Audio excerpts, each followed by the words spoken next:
didn't say cut yet. Okay.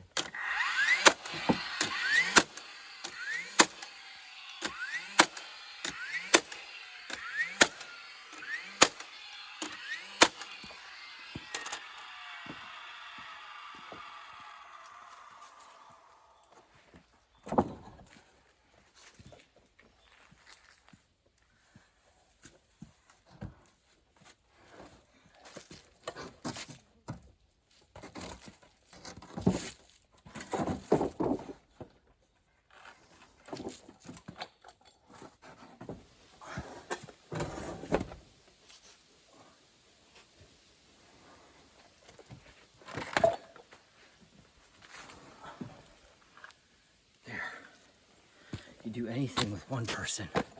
I'm standing right here. You want to say cut? Cut.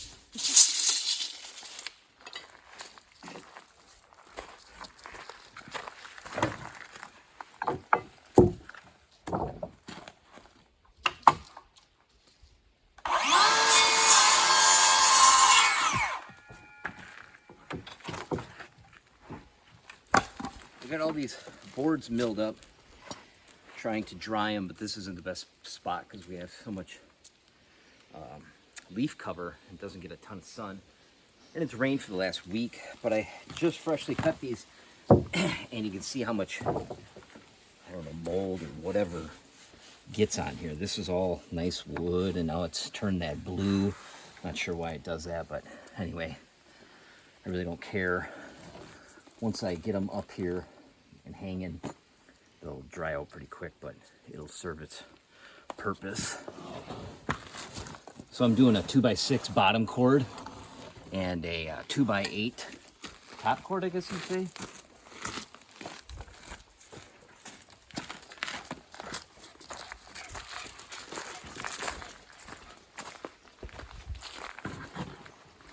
And I'm putting it, made one jig, and then I'm just building all of them off of this one. I had help doing half of these for my employee, and now I'm building the rest of them, and then I'm like gusseting them, strengthening them by putting this on the side and then a piece on the bottom there. I don't think I'll need anything else in the middle, but you can kind of see what my design was. I did like a rafter 2x10, and then these will match up with that 2x10 and continue that whole shed roof. In the end, maybe I should have just extended all of these posts from the bottom of that to here, and then put this big beam across. Would have probably saved me a ton of lumber, or at least all the 2x6s and 2x4s and the time framing it. But I think that would have looked really weird having that. It'll look cooler this way.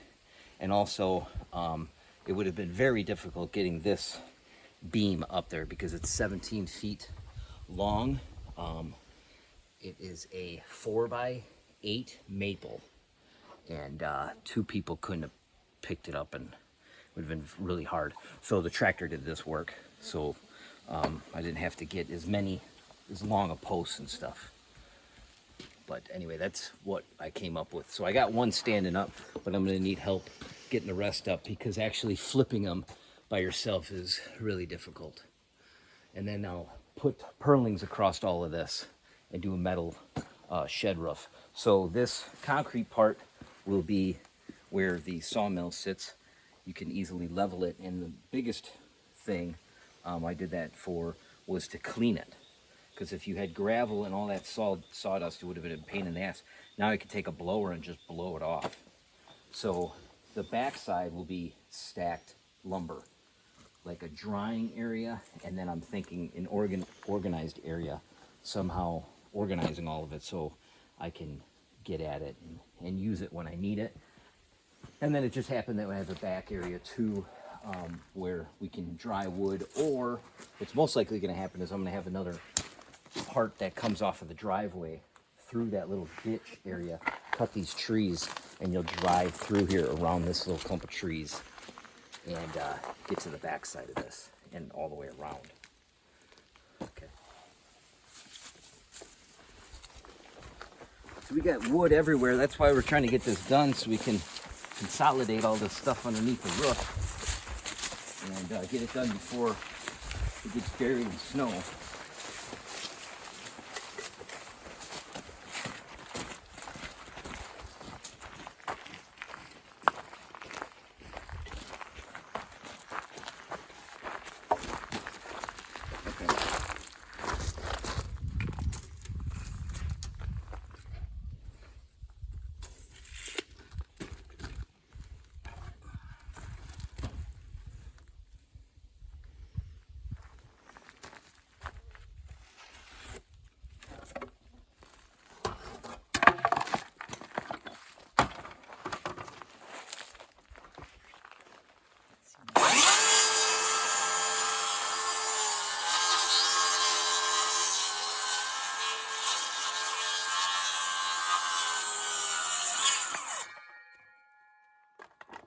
Watch out, Rudy.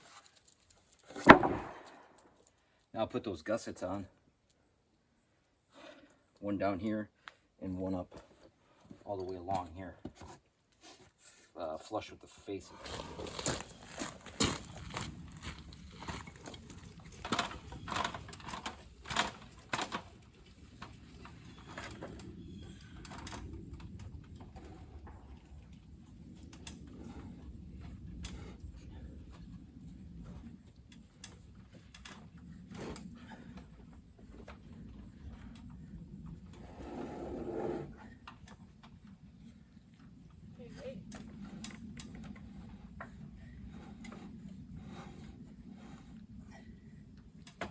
Got it?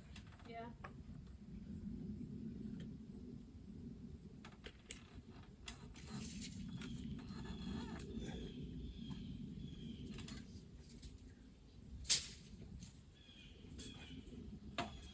Okay.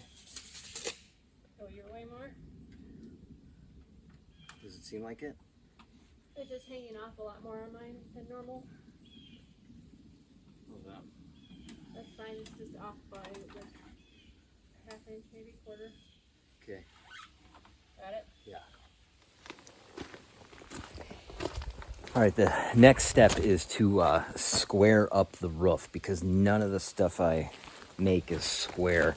It's really hard to get this post hole digger to dig exactly where you want. So when you put the posts in, they don't line up perfect. You know what I mean? You got about 1.5 inches difference right here. And then the same thing going the other way. So it's tweaked just a hair, but that's why I overhung that beam over there and over here. So I'm gaining some here and gaining some there. So this one will be over the top of this overhang and then coming down and probably being more flush. More flush with that post. So that portion will get cut off. So once I get these last rafters on both ends and the last truss type thing on these both ends, then I'll have to toy with it and measure the four corners diagonal wise, which will be a real pain in the butt because you're stringing it across this whole roof. But once I find that out, then I can square this whole roof up and I'll be able to run this metal and it'll be nice and straight, and everything else underneath it will be crooked, but it won't matter because it'll still be dry. So anyway, we got this portion done. I got some bracing in here, and I'll probably put some really long bracing on the face of these boards, going up and down diagonal wise on the face of these boards, and then that'll keep it all nice and solid. Then once I get that measured up and that braced, then it'll be strong enough for me to screw around up there with the purlings. So I have to put a bunch of 2x4 purlings on edge on the top. And then it'll be ready for metal.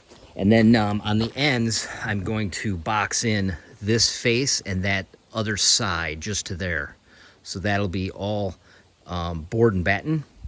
And that'll be where the sawmill head is, and I'll have like a workbench there, and then I can store tools and hang them on the walls. And then on this side, just right here on the face, will be board and batten.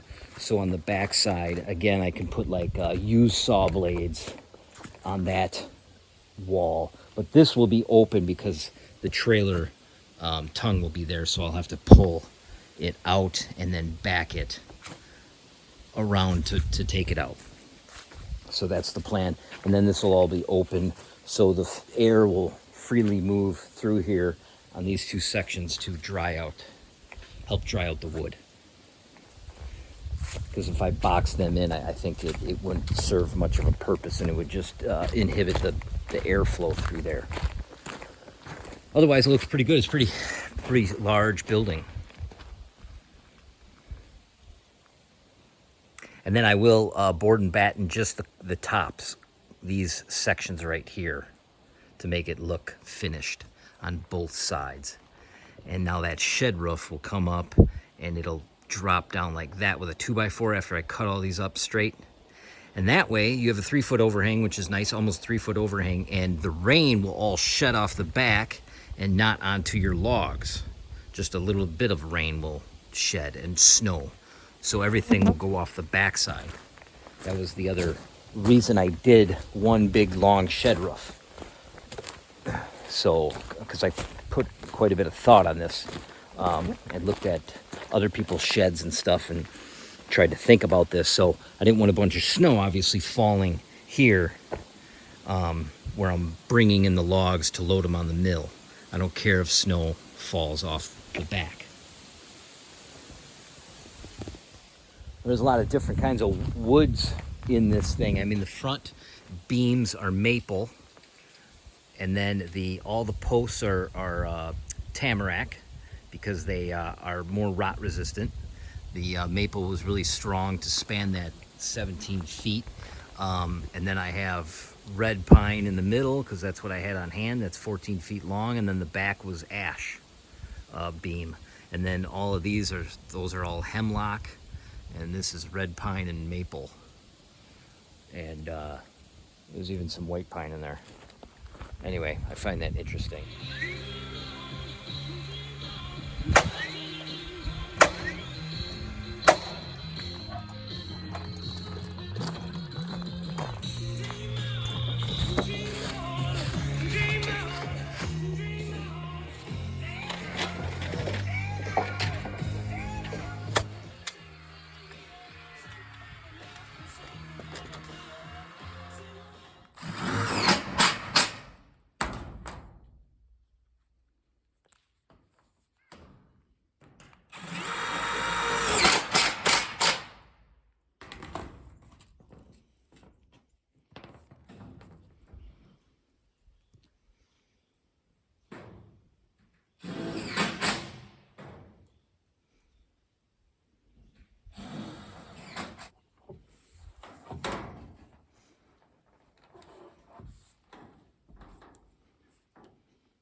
Where did that go?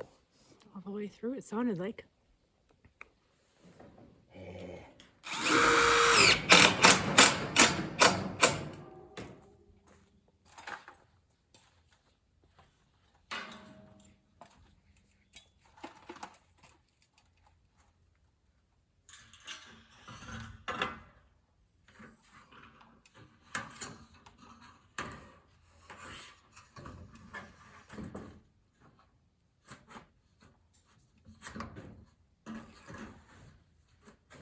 Good. Yeah.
So I've been using the mill now for, I don't know, 3 weeks, something like that, a month maybe, with the shed, I guess.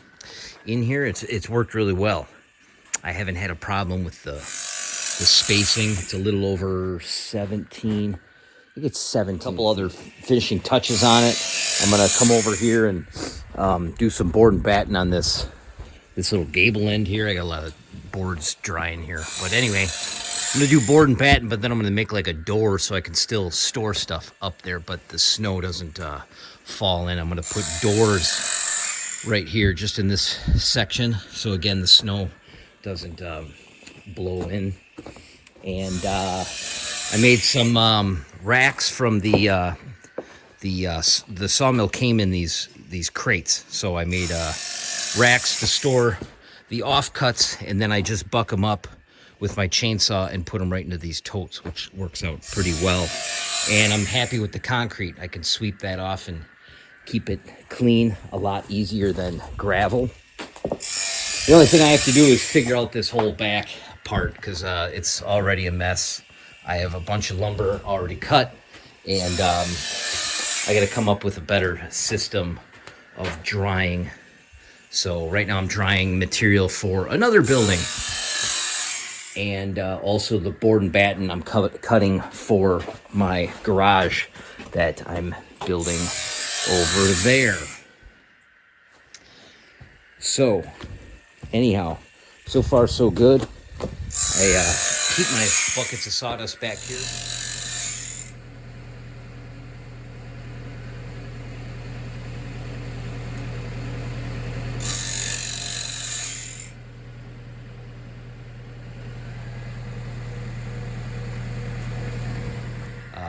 And then when it's enough to fill my four-wheeler, I take them up and dump them next to a food plot. Let them kind of sit there a while and rot, if you will, until I can put it on the food plot for like compost. That's my idea anyway. And right now that back section is a little bit of storage.